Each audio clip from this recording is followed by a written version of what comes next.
Pwede ba kita yakapin ulit? Gusto kita yakapin kasi gusto ko na maramdaman mo yung mga sinasabi ko sa'yo.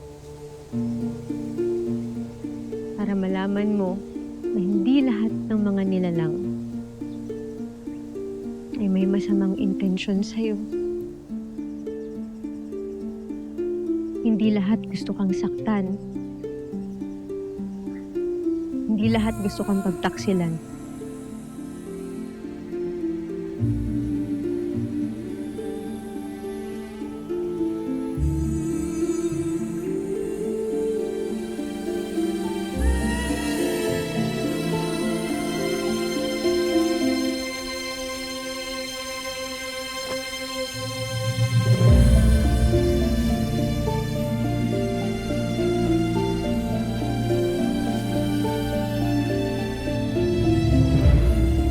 Pwede mo rin ako yakapin, ah.